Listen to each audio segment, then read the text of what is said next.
Olá! Começa agora o De 0 a 100 com Saúde, nosso programa sobre longevidade ativa.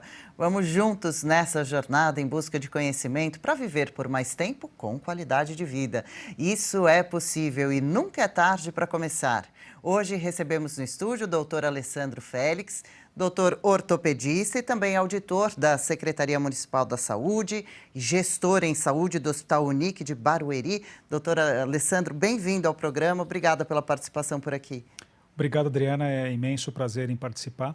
Trazer informação de qualidade para um programa que se preocupa tanto com um assunto tão interessante que é a promoção de saúde e longevidade humana. É isso mesmo. Sorte a nossa em recebê-lo, viu, doutor? Pouquinho antes da gente começar a gravar, o senhor me explicava como funciona essa unidade do Hospital Unic. A proposta é diferenciada? Qual é a intenção desse centro? Nós trouxemos um conceito de internações cirúrgicas breves visando procedimentos em que o paciente não precisa uma internação mais prolongada, né? Então, são procedimentos de pequena, média até alta complexidade, cuja proposta é uma desburocratização. É o paciente internar de forma simplificada, passar pelo seu procedimento de forma rápida, não ter tanta morosidade até atingir a sala cirúrgica, e depois fazer um pós-operatório muito mais tranquilo, então após acordado, se alimentado, estando sem dor, receber alta para dar continuidade ao seu tratamento em casa. Então, é um conceito internacional de deshospitalização, minimizando riscos para o paciente. Então, você minimiza risco de infecção, contaminação, minimiza riscos relacionados a uma internação prolongada, né? Então, isso realmente é uma tendência mundialmente. A gente trouxe esse conceito para São Paulo, na região de Barueri. E é muito interessante mesmo. Quanto seria, para a gente ter uma ideia, uma internação aproximadamente breve, média ou prolongada, o tempo?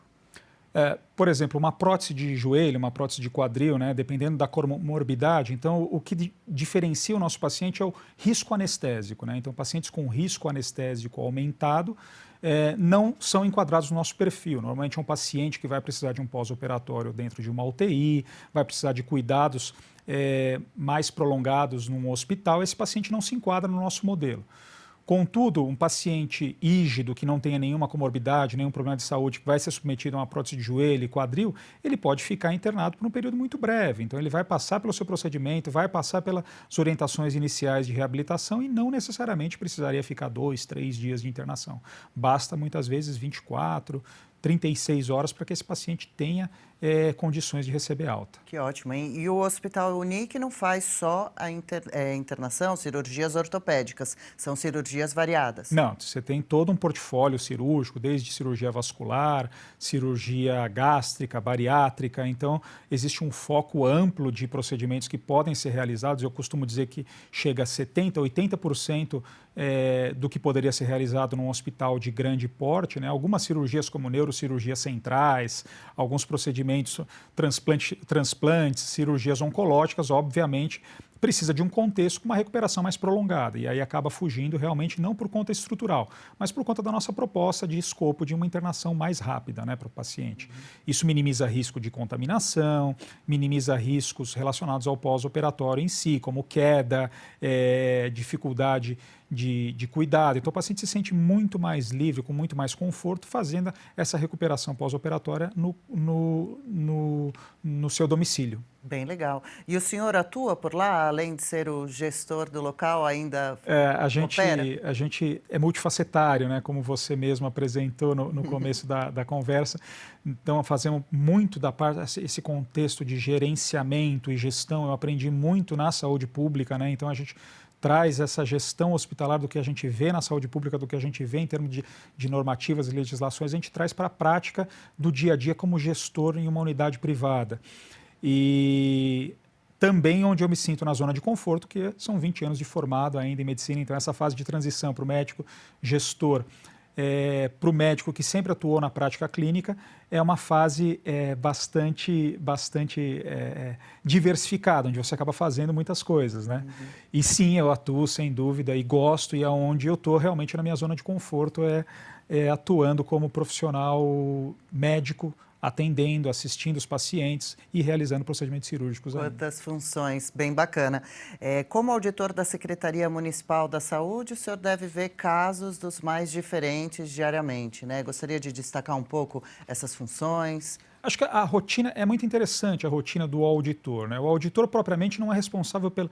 unicamente, né, também tem um papel de prestação de contas e estudo das contas do município, mas não é responsável diretamente pelos contratos de gestão ou contratos de convênio, por auditar essas contas. Mas nosso papel é muito mais de governança, no sentido de auxiliar decisões estratégicas dentro da Secretaria, subsidiando com informações técnicas, informações sobre uma unidade. Então, nós fazemos muitos trabalhos relacionados à visitação da unidade, entendimento de processos, verificando se processos assistenciais estão sendo, se os protocolos assistenciais estão sendo conduzidos da melhor forma adequada e municiando a gestão para que exista uma tomada de decisão, né? Então, eu entendo hoje que o principal papel, obviamente você tem um papel de fiscalização também, um papel onde você vai fazer uma fiscalização de contratos e contas, mas hoje o principal papel do componente municipal de auditoria é auxiliar a tomada de decisão do gestor. Uhum. Aqui em São Paulo, o que o senhor tem observado que são as principais deficiências da saúde pública? A saúde pública no município de São Paulo, ela é bastante complexa, né? Então a gente está falando de uma rede própria, de uma rede conveniada, de uma rede onde existe um contrato de gestão, então uma gestão própria, contrato de gestão, convênio. Então é muito complexo o sistema de atendimento de saúde pública. Então a gente está falando de atendimento desde unidade básica, da assistência primária, até a alta complexidade, atendimento oncológico. Então, essa complexidade torna única, né? É interessante dentro do município de São Paulo, se a gente for pensar nos entes federativos, o município de São Paulo, em termos de empenho de gastos à saúde, é o terceiro ente federativo, só perdendo para o estado de São Paulo e para o estado de Minas Gerais. Então, o empenho em gastos com a saúde no município de São Paulo chega a ser maior até mesmo do que estados como Rio de Janeiro, Rio Grande do Sul. Que incrível. Né? E é bem utilizado esse dinheiro? Eu posso dizer para você que nós temos uma rede bastante complexa, uma rede que visa suprir ao máximo. Existe um sistema dentro da Secretaria de Governança que visa atender, identificar e atender a necessidade do munícipe, mas sem sombra de dúvidas, existem sempre espaços para melhoria, e esse é o papel da auditoria dentro do município, a gente buscar identificar os focos que necessitam de melhorias, alimentar com informação o gestor, para que possam ser feitas correções dentro de processos ou dentro mesmo de fluxos de receita e empenho do próprio dinheiro, para que isso possa corrigir alguma inconformidade. Uhum. Bom, que bacana. Boas notícias, então, né? Com relação ao município de São Paulo, a saúde pública, sempre há espaço para melhorias, mas esse serviço da auditoria colabora muito, né? Para identificar onde que estão esses pontos, né, a serem aperfeiçoados. Mas o senhor é ortopedista, a gente aqui está sempre falando sobre longevidade, o corpo humano, tentando entender esse complexo organismo nosso, né? O nosso corpo é todo formado por osso, né? Da cabeça, literalmente, à ponta dos dedinhos dos pés, né? O que protege os ossos? Como que é essa formação? Acho bastante interessante essa pergunta, porque normalmente a gente acredita que os ossos que são o que sustenta o nosso corpo, né? Então existe esse entendimento.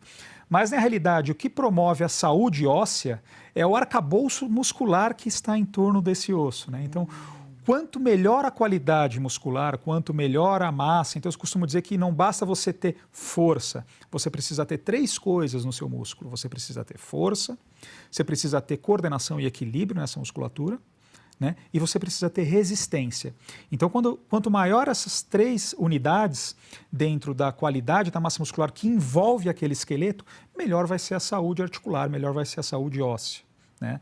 Então, existe uma relação direta com a qualidade muscular, com a qualidade massa muscular, com a qualidade massa óssea, né? Então, o que sempre me pergunta é a questão da osteoporose, né? O que leva à osteoporose? Obviamente, você tem alterações hormonais associadas à osteoporose, mas, de fato, uma musculatura forte, ela previne as fraturas osteoporóticas, ela previne, ela melhora a qualidade óssea, né? Então, sim, o esqueleto sustenta o nosso corpo, mas o esqueleto ele é protegido pela qualidade da nossa massa muscular. E o que acontece com a osteoporose? Há um envelhecimento do osso? É um processo natural, inicialmente de senescência, né? Então, todos nós vamos passar por um processo de senescência.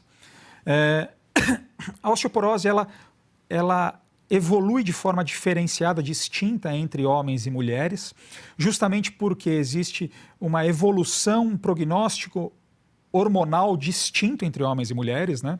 Então, os níveis de estradiol nas mulheres são muito mais altos, nas mulheres jovens.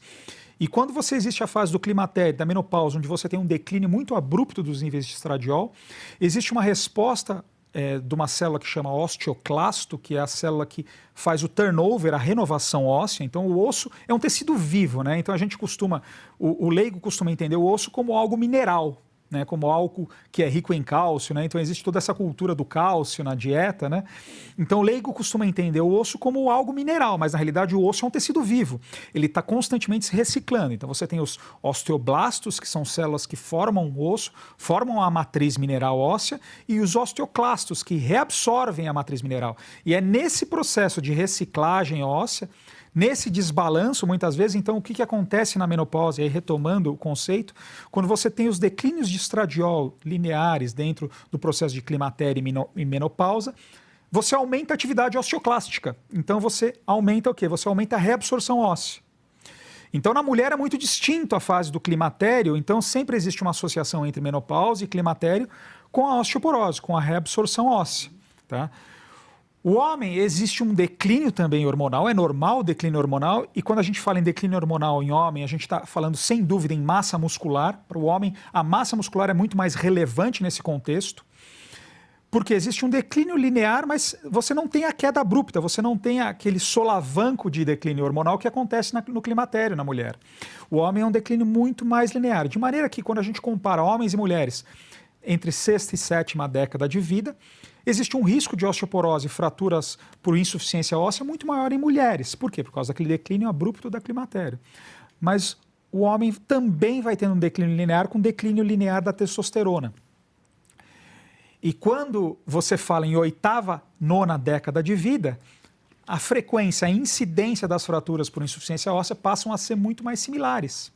Então, os homens se encontram com as mulheres na oitava, nona década de vida, por conta que existe um declínio. O homem vai declinando linear, a mulher tem a queda mais abrupta no climatério, mas depois ela vai mantendo e se encontra com o homem por volta da nona década de vida.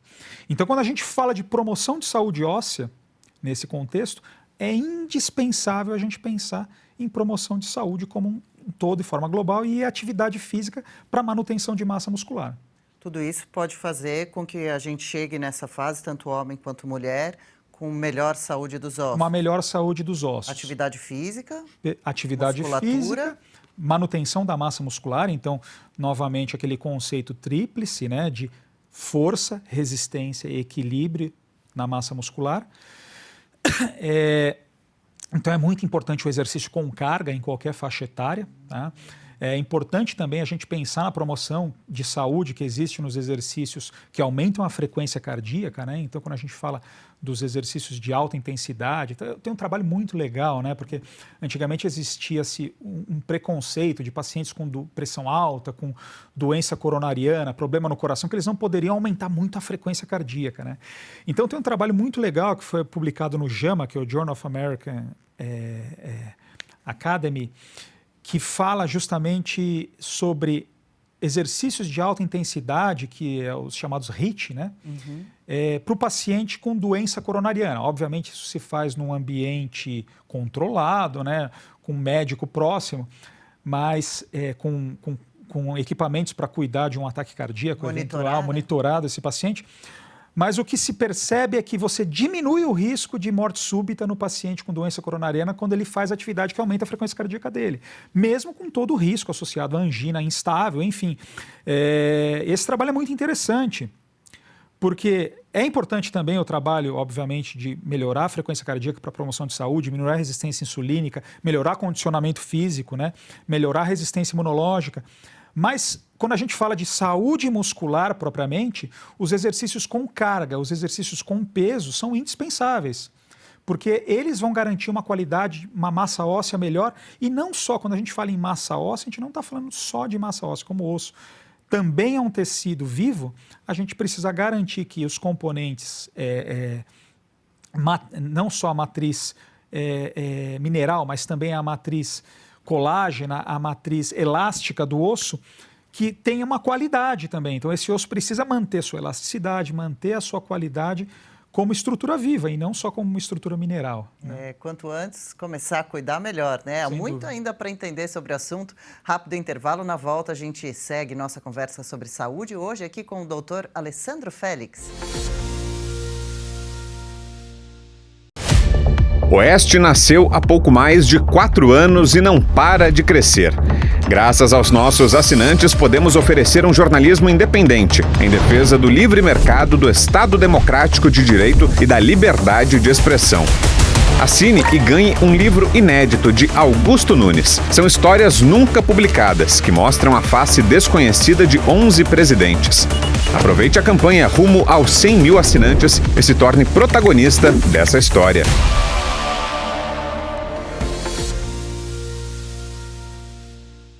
Já estamos de volta, hoje falando sobre ortopedia com o doutor Alessandro Félix. Então, doutor, no primeiro bloco, o senhor chegou a citar rapidamente o cálcio, é mito, é verdade? Por que essa relação entre esse suplemento e a saúde óssea? É interessante essa questão, né? Porque nos anos 80, 90, existia um grande estímulo, principalmente da indústria alimentícia, para que a gente aumentasse a ingestão de cálcio, né? E é importante entender que, via de regra, né, estou falando de pessoas com uma alimentação de qualidade, né, via de regra não falta cálcio na nossa alimentação. Nossa alimentação tem a quantidade suficiente de cálcio que precisa ter. Né, então você não precisa necessariamente suplementar o cálcio. O que falta, via de regra, são os subsídios para a absorção do cálcio. Então, tanto a permeabilidade intestinal, a qualidade da absorção intestinal, quanto, por exemplo, a vitamina D, que é indispensável para a absorção do cálcio. E a gente pensa na vitamina D como um suplemento. Na realidade, não. A vitamina D é um hormônio. Qual que é o conceito de hormônio? O conceito de hormônio é qualquer substância que o nosso corpo produz que sinaliza a distância, né? Quer dizer, então você está produzindo em um lugar e você está sinalizando para outra região do corpo uma ação. Então ele vai designar uma ação para outra região do corpo. Por que a vitamina D é considerada hormônio e não um suplemento? Obviamente existem alguns alimentos, não são muitos os alimentos que têm vitamina D, mas seria a D2, né? Mas é a vitamina do sol? Exato, era isso que eu queria falar. Por que ela é considerada um hormônio? Porque ela é produzida de fato na pele pela exposição do raio solar, né? Então, se você não tiver a exposição do raio solar na pele, numa grande superfície, você não produz a quantidade necessária de vitamina D. E via de regra hoje, poucos de nós temos a quantidade de sol e exposição necessária, né? Principalmente nas grandes cidades, né? Então é difícil você ver alguém com sol a pino na hora do almoço andando sem camisa na Avenida Paulista, tomando sol. Né? Então, e para essa vitamina D, para produzir essa vitamina D, o que nós precisaríamos é isso, uma exposição de pelo menos 40 minutos num sol que os dermatologistas proíbem, né? Então, se eu conversar com a doutora dermatologista que está fazendo uma entrevista muito próximo da gente, ela certamente ia recomendar um protetor solar para a proteção da nossa pele. E ele bloquearia a absorção e ele bloquearia a absorção do sol que produz a vitamina D na pele. Então, via de regra, todos nós devemos suplementar uma quantidade de vitamina D. O que pode ser questionável e polêmico, qual é a quantidade ideal, né? E isso é muito questionável e muito discutível, realmente. Por quê? Porque a vitamina D que é suplementada não é a forma ativa. Então, o que a gente suplementa é a 25-hidroxivitamina D. A forma ativa é a 1,25-hidroxivitamina D. E essa hidroxilação que acontece perifericamente, que acontece nos tecidos, depende muito do fenótipo, depende da genética. Cada paciente, existem vários genes, vários fenótipos distintos, então é muito individual. Então a necessidade de vitamina D ela é individual de pessoa para pessoa. Precisa ir no médico e fazer exames para perguntar a sua. Exato, você precisa dimensionar, entender a necessidade individual de cada um e, sem dúvida, suplementar, porque não é possível a gente ter toda a vitamina D que a gente precisa com as condições de vida que a gente tem atualmente. Tá? Ninguém toma a quantidade de sol necessária para ter toda a vitamina D. Então, todos nós deveríamos suplementar. E quando a gente fala da vitamina D, é um hormônio de alta complexidade também. Ele não trata somente da absorção de cálcio ou do depósito de cálcio no osso, né? Na realidade, é interessante, porque quando você pega um paciente com osteoporose e suplementa a vitamina D, você não espera que esse paciente vá recuperar sua massa óssea, mas você vai fazer o quê? Você vai prevenir o declínio, o aumento do declínio daqui para frente, né? E a vitamina sendo tão importante para essa absorção do cálcio. Sem dúvida. E a grande questão também está relacionado com... Tem muito trabalho mostrando a relação da vitamina D com transtornos de humor, a relação da vitamina D com condições imunológicas, a relação da vitamina D com fertilidade. Então, a vitamina D, se a gente pensa em um hormônio de promoção de saúde, a vitamina D é indispensável. A gente está falando sobre promoção de saúde, é indispensável nesse contexto, né? E é só a gente imaginar, né? Eu sempre gosto de fazer a seguinte analogia quando eu vou falar de algum hábito, né? Fazer analogia com o homem primitivo, com o homem essencial, né? Com o homem antes da civilização, pré-civilização. O das cavernas? O das cavernas, o primitivo, né? Esse sim ficava exposto ao sol, Exato. Né? Então você tinha a exposição solar contínua, a alimentação era muito baseada em frutas, raízes, tubérculos, pequenas quantidades de sementes e nozes. Alguma carne também? E carne, sem dúvida. O homem primitivo era um caçador, né? Então, se a gente fala pescador, então carne de peixe, carne animal, né? Carne de aves. Então, fontes de proteínas. E você também não tinha o quê? Você não tinha luz no período. Então, o que o homem primitivo fazia no período noturno? Ele não conseguia caçar à noite. Então, ele se recolhia para ele não virar presa. Né? Então, a gente fala da qualidade do sono, a importância da qualidade do sono. O homem primitivo, ele estava constantemente em movimento, né? Então, ele era nômade. Então, ele estava sempre em movimento. Então, a importância da matriz muscular, a importância do movimento na promoção de saúde, né? A importância do sono. E aí, quando a gente fala em civilização moderna, a gente está falando de 120 anos de luz elétrica, né, que mudou totalmente o comportamento humano. Então, quando você se recolhia na caverna, entre aspas, para não ser presa, você passa a ter interação social no período noturno. Né? Você passa a ter a luz azul. Então, quando a gente fala do Black Mirrors, a luz da televisão, a luz do celular, a gente passa a ter a luz azul fazendo o quê? Atrapalhando todo o mecanismo que foi desenvolvido ao longo de toda a evolução humana da relação com o sol, com o dia e com a noite, do ritmo circadiano. Então você tem a luz, o Black Mirror atrapalhando isso. Aí quando a gente fala em celular, já tem trabalho mostrando que o simples fato de você dormir com o celular na cama aumenta o teu risco de morte súbita. Então, você dormir com o celular ali na cabeceira da cama, teclando, fazendo a palavra do ano, né, que é o brain rot, que é o cérebro apodrecido, que você fica 2 horas no Instagram, você sai com aquela sensação de que não absorveu nada de bom para a vida. Exato. Né? Você fazer isso na hora de dormir, você aumenta o risco de morte súbita. O olho já lacrimejando, vermelho. Então, assim, são hábitos. Morte súbita, isso há um estudo? Tem um trabalho mostrando essa relação direta, né? E prejudica o sono também? Prejudica, exatamente, justamente por esse contexto, de atrapalhar todo esse ritmo circadiano. O descanso é importante para os ossos também? Sem dúvida, sem dúvida. Quando a gente fala de descanso, né, a gente está falando de recuperação, né? Então, ao longo do dia, você tem o quê? Durante o movimento, você tem microtraumas, principalmente as pessoas mais ativas, que fazem muita atividade física, elas vão ter microtraumas musculares, microtraumas ósseos. E o período de repouso, o período de reparação, é o período onde esses microtraumas vão ser assimilados, você vai ter um mecanismo, entre aspas, de migração de células que vão fazer a limpeza daquilo que foi submetido aos traumas durante o dia, aos microtraumas durante o dia e reparação daquele tecido. Então, a gente precisa pensar no osso como uma condição dinâmica. Então, está sempre sofrendo ao longo do dia, ao longo de traumas, e também está sendo sempre reparado. E esse equilíbrio dessa dinâmica entre trauma, lesão e recuperação, que é o que promove a melhor qualidade de saúde óssea. E a gente muitas vezes acha que o osso está ali quieto, não faz nada o dia inteiro, né? Que está reclamando do quê? O osso está lá com os músculos todos protegendo ele, mas não é bem assim, né? Tem esses microtraumas, então, que a gente também nem imagina. Água, beber água é bom para ossos também? Quando a hidratação é fundamental para todas as funções biológicas do nosso corpo. né? Então a gente tem que sempre lembrar que a biologia, a célula, a vida, ela nasceu na água. Então todas as funções biológicas, elas dependem do meio químico da água para acontecerem.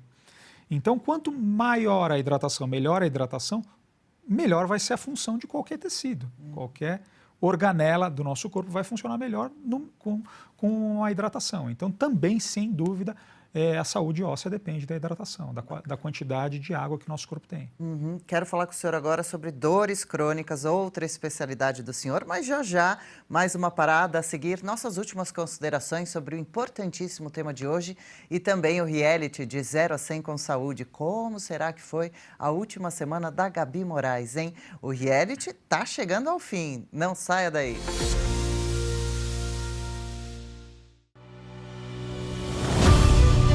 Em pouco mais de 4 anos de vida, o Oeste atravessou diversos obstáculos.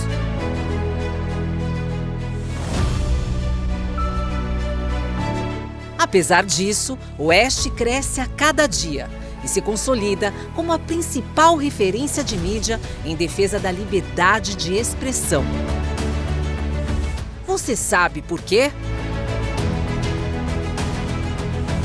Só tem publicações jornalísticas. Não estão falando nada. O que devo fazer? Na sequência, o Ayrton responde: use a sua criatividade. Risos. Porque o Oeste é independente. E esse sucesso não é por acaso. Nossas principais bandeiras são carregadas há décadas por um time de jornalistas que ajudou a fundar a Oeste. Defesa incondicional da liberdade de expressão e da liberdade econômica. O Oeste acredita no bom jornalismo e trabalha exclusivamente para seus leitores, espectadores e ouvintes. Faça você também parte dessa história.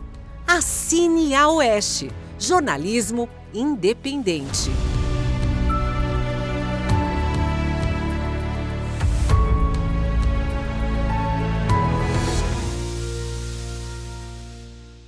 De 0 a 100 com saúde faz um convite para você que ainda não é assinante da Oeste. Aproveite as condições excelentes de planos e formas de pagamento. Consulte nosso site, acesse o QR Code ou envie um oi no WhatsApp.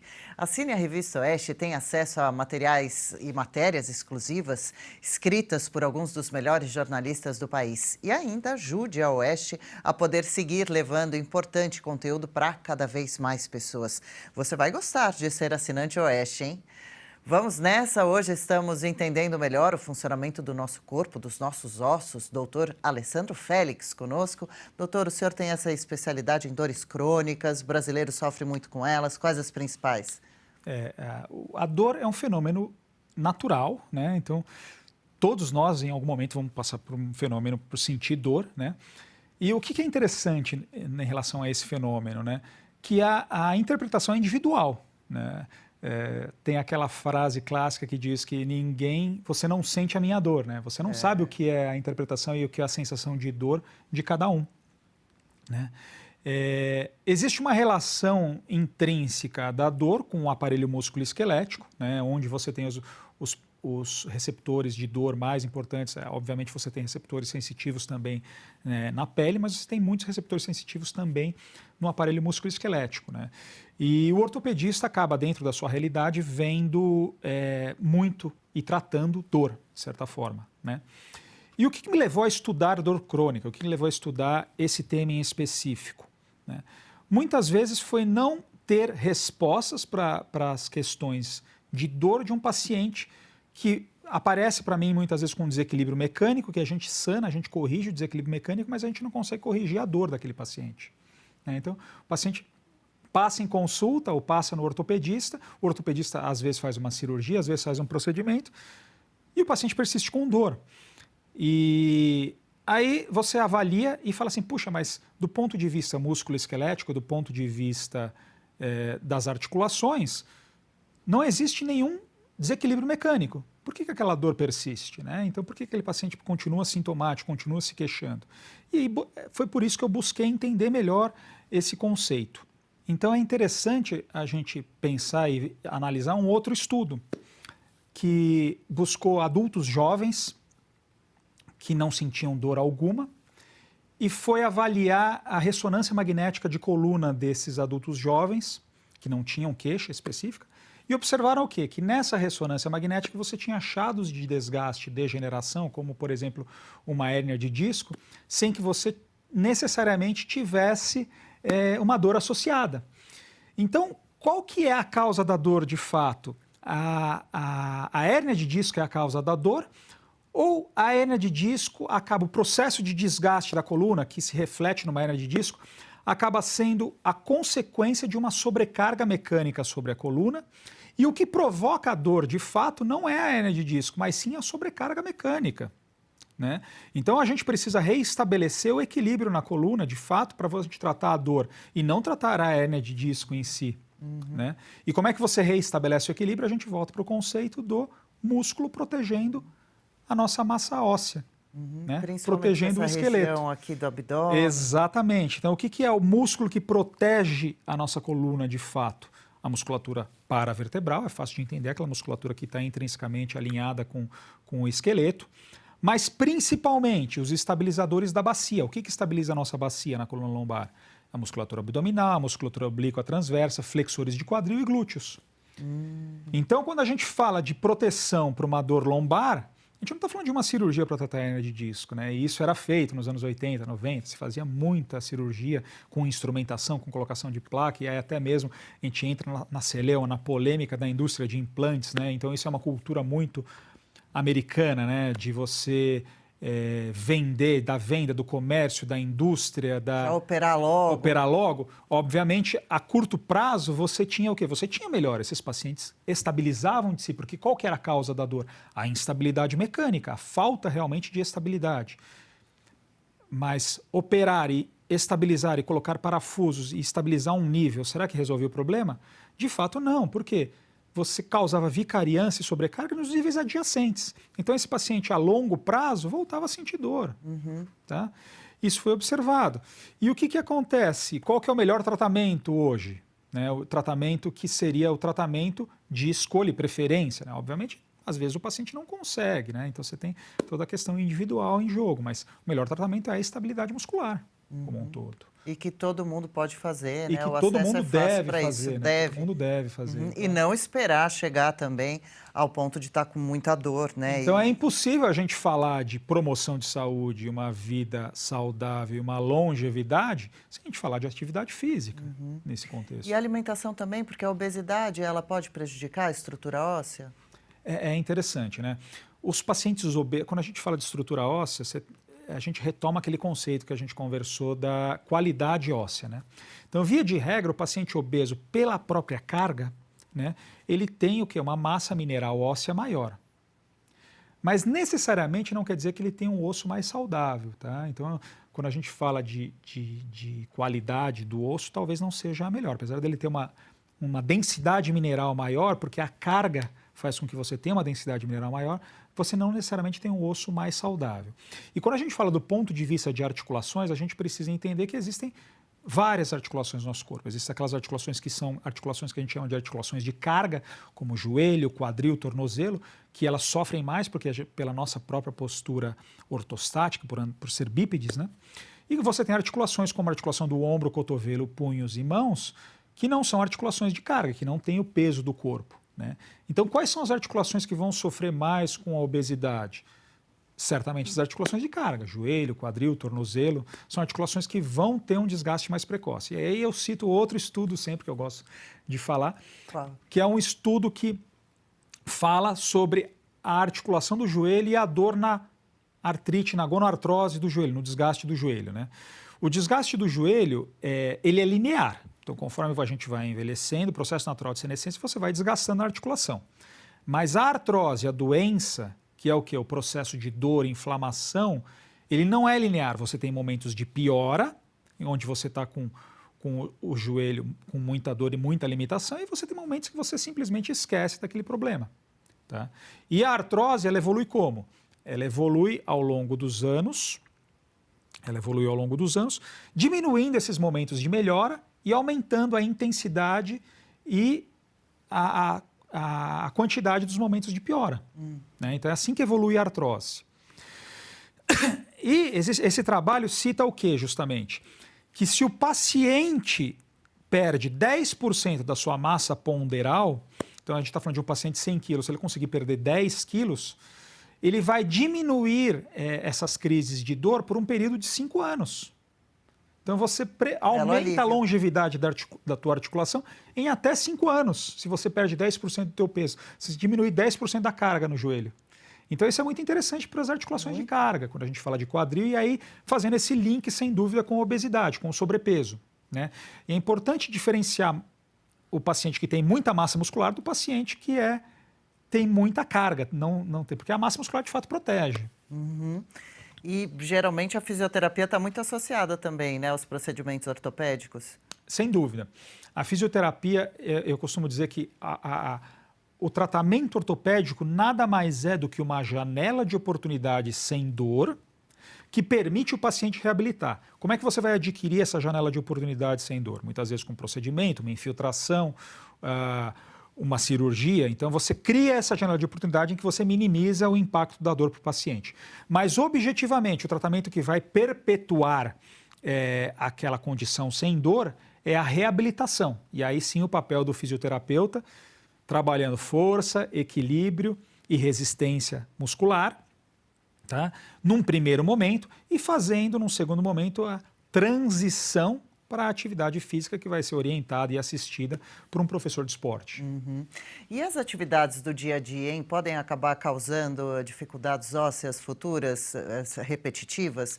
Como, por exemplo, às vezes a gente está lavando a louça, não aguenta mais uma certa postura, ou passando roupa, telinha de celular, mais uma vez, região cervical. Perfeita a colocação. Né? Existe, sem dúvida, uma relação ocupacional muito grande e muito importante com os quadros de dor crônica, principalmente, né? E quando a gente fala de um trabalhador que trabalha com trabalhos braçais, manuais, ou que trabalha com carga, como trabalhos domésticos e de limpeza, construção civil, certamente são pacientes que têm uma predisposição muito maior a desenvolver sobrecarga e degeneração de articulações, né? E o que eu costumo dizer é que esses pacientes eles dependem muito mais de preparar a massa muscular e preparar o próprio corpo para resistir a esse trabalho com tanta intensidade do que o paciente que trabalha numa colocação muito mais de escritório, com pouca mobilidade, né, que vai sofrer muito menos com o processo de desgaste. Bom observar, né, esse dia a dia, né, a nossa postura, né, movimentos simples. Academia. Como fazer academia? O pessoal critica, às vezes, modalidades mais radicais como crossfit, mas, enfim, vamos falar da sala de musculação tradicional, sem ser um paciente da ortopedia logo. Isso é bem interessante, né? Quando a gente fala de atividade física, né, qualquer atividade física em que você promova competição, seja ela uma competição contra o espelho ou contra o teu colega de boxe, né, no caso do crossfit, isso é muito comum dentro da modalidade, a gente teve oportunidade em algum momento de estudar muito crossfit, né, que você citou, mas qualquer atividade que você entre no ambiente competitivo, isso deixa de ser promoção de saúde do ponto de vista articular. Então, quando a gente entra no contexto de competição, mesmo que seja competição contra o espelho, você deixa de ter o contexto de promoção de saúde para a articulação, tá? Não estou falando dos outros benefícios da atividade. Vira desgaste mais. Vira sobrecarga, tá? Quando você entra no contexto da competição. Então, se existe uma recomendação para a atividade física na academia, obviamente é você não tentar superar limites, tá? Para a promoção de saúde articular. E aí, sem dúvida, também trabalhar a execução, a melhor forma da execução do movimento, tá? Então, quando a gente fala, existem alguns movimentos que você, corrigindo a execução, você diminui também o impacto na articulação. Então, evitar excessos, evitar tentar superar limites, né? Isso diminui o impacto nas articulações e, consequentemente, você vai garantir os melhores benefícios daquela atividade. Excelente dica. E, doutor, quando a gente chega, às vezes, né, teve algum problema que parece ter sido ortopédico, aí descobre-se ou trincou, ou fraturou, ou deslocou. O osso, ele se regenera até qual ponto? O tecido ósseo ele se regenera sempre. Tá? O que limita a regeneração do tecido ósseo é o quê? É a vascularização, quanto aquele tecido ainda está vivo. Se você perdeu a vascularização, se aquelas células perderam a nutrição, a capacidade de nutrir-se, a capacidade de regeneração, você não vai ter a consolidação da fratura. Tá? Então, existem situações onde você, por fenômenos biológicos ou por falta de estabilidade, né, então a ortopedia depende do silêncio daquele movimento no foco de fratura para que aconteça a consolidação. Então, existem situações, ou por falta de biologia ou por falta de estabilidade, que aquele osso não vai grudar, não vai consolidar. Tá? Aquela fratura não vai consolidar.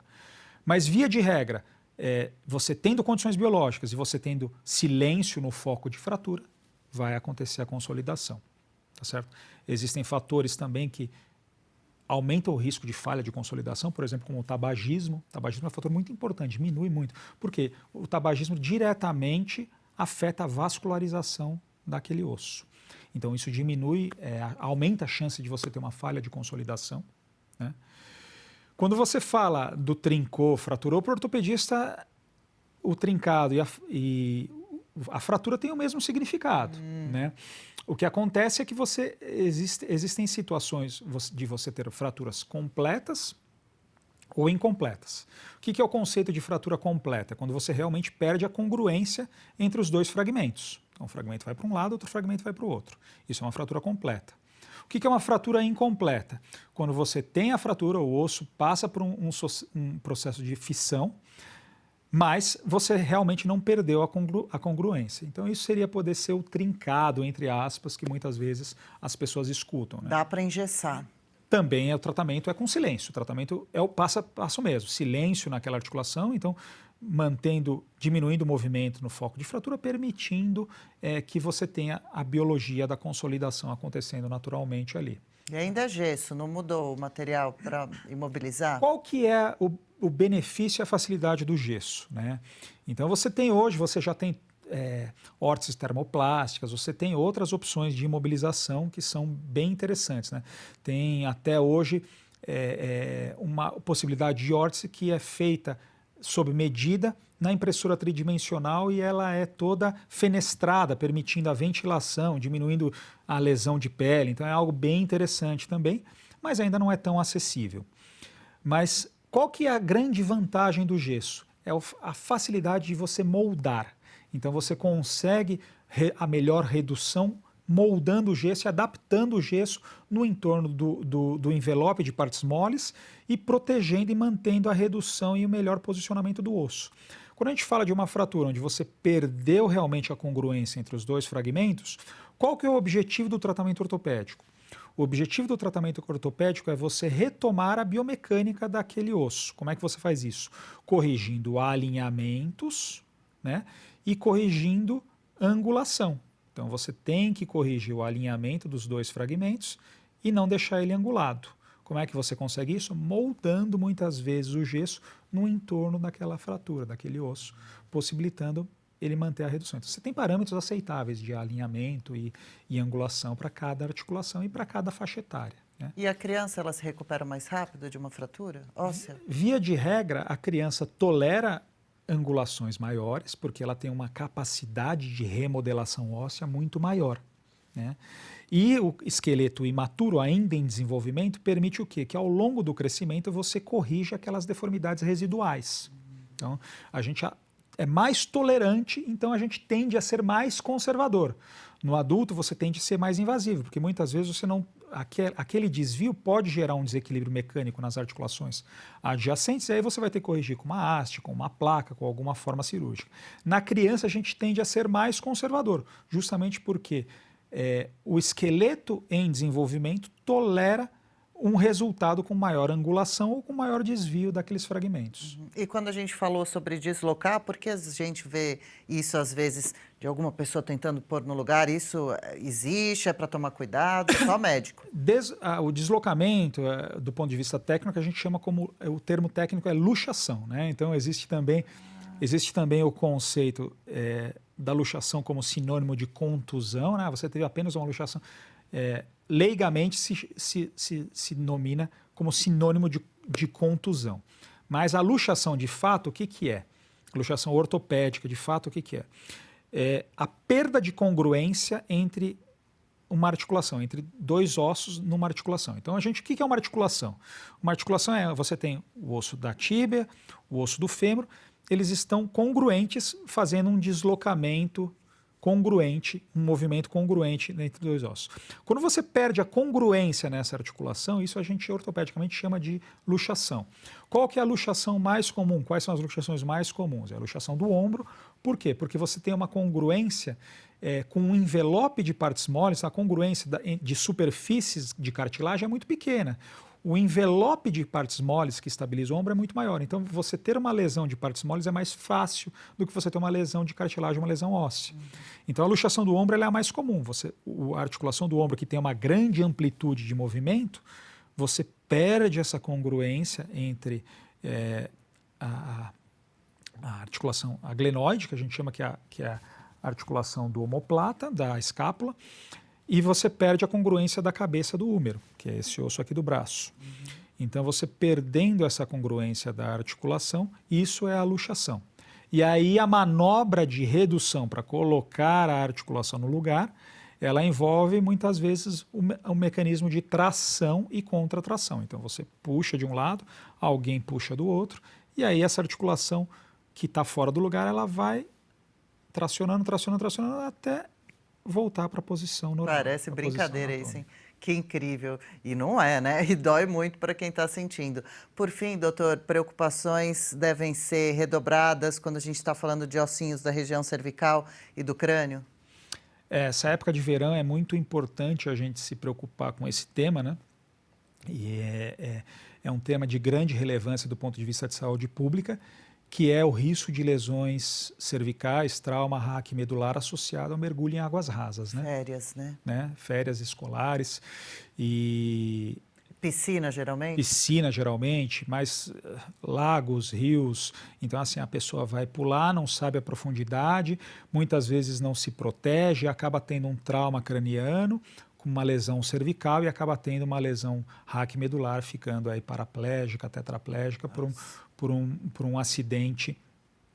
Então, é sempre importante nessa época do ano, na época que está começando o verão, férias escolares, a gente reforçar e redobrar o cuidado para que nunca você pule numa piscina de cabeça, principalmente se você não sabe a profundidade, se você não conhece a profundidade, se você não conhece o lugar onde você está pulando, né? É indispensável essa preocupação e eu acho que essa é uma mensagem que tem que ser sempre transmitida dos pais para os filhos, precisa ser reforçada, porque a incidência, a maior frequência no adulto jovem e o impacto do ponto de vista social é enorme, é imenso de uma lesão de um trauma raquimedular, não só para a vida daquele paciente, mas como um todo para a sociedade, que você perde uma vida produtiva, sim, muitas vezes, né?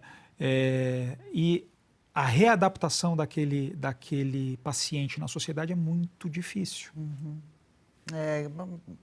É um cuidado que pode realmente evitar depois um problema gravíssimo, né? Uma tristeza geral, realmente. Doutor, quem ficou interessado, gostaria de entrar em contato com o senhor, qual o caminho? Tem o Instagram que não movimenta muito, mas tem também o site.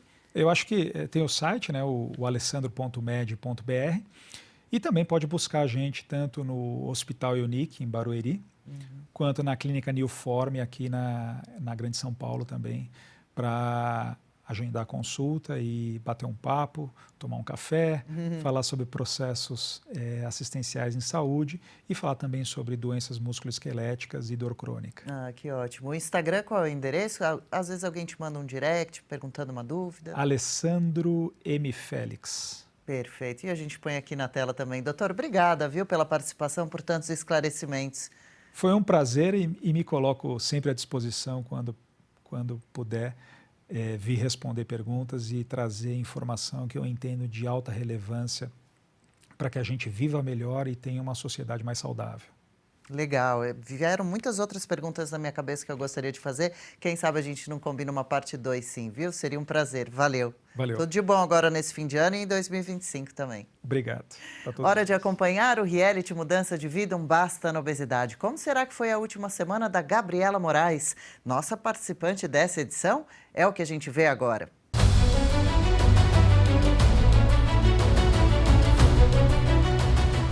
Olá pessoal, tudo bem? Eu sou o Pedro Brandão, sou personal trainer da Gabs. A gente está no reality e chegando na reta final.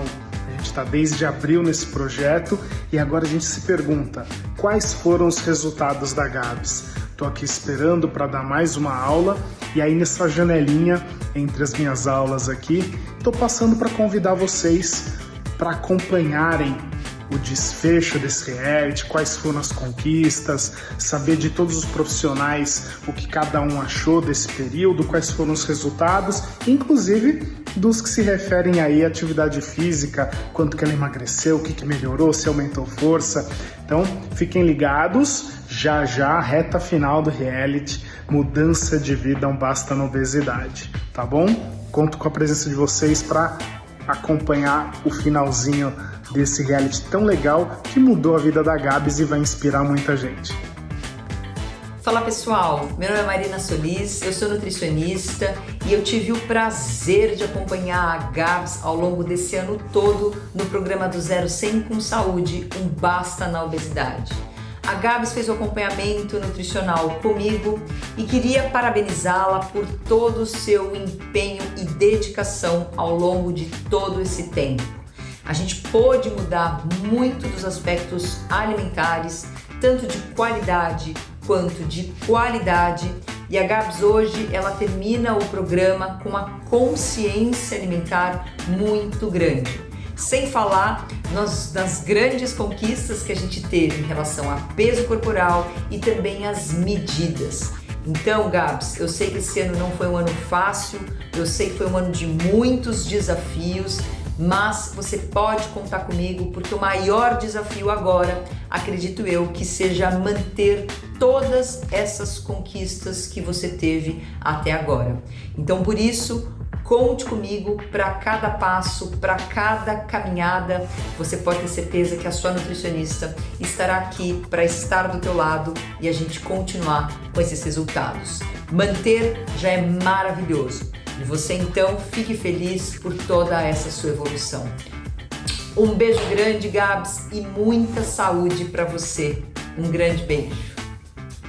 Olá, eu sou a Juliana Lemos, psicóloga clínica e faço parte do reality Mudança no Estilo de Vida, um basta na obesidade. E todo esse processo de mudança no estilo de vida da Gabs, nesta reta final, estamos realizando uma avaliação e focando naquelas estratégias que realmente ela se identificou, que foram práticas no dia a dia, entender que devemos fazer apesar de estar se sentindo ansiosa, estressada, irritada, que esse processo vai fazer parte da vida dela para uma vida toda. Então, aprender a gostar do processo e saber que a ansiedade, medo, estresse e irritação são emoções que fazem parte do nosso dia a dia. Então, tentar identificar essas emoções e saber manejá-las, né? Fazer uma regulação emocional que não seja por meio da comida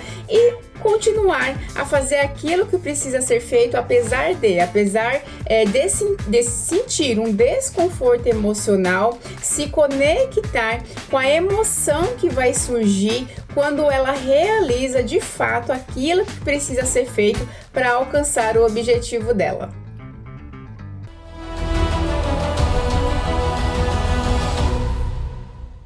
Parabéns, Gabi, pelo esforço, pelas conquistas, por nos mostrar que as dificuldades fazem parte, mas só não podem nos derrotar. Nossos agradecimentos aos profissionais apoiadores do reality, Dr. Roberto Zeballos, clínico geral, doutora Marina Yazigi, nutricionista, nosso personal trainer Pedro Brandão e Juliana Lemos, psicóloga. E obrigada a você pela audiência de sempre. Semana que vem a gente tem novo encontro. Até lá, siga nossas redes sociais, a do programa e a da Gabi também. E inscreva-se no YouTube Revista Oeste Umbrella Mídia. Deixe seu like e comentários. Eu adoro ler todos. Vamos viver mais e melhor? Lembre-se, você não está sozinho. Vamos juntos nessa jornada.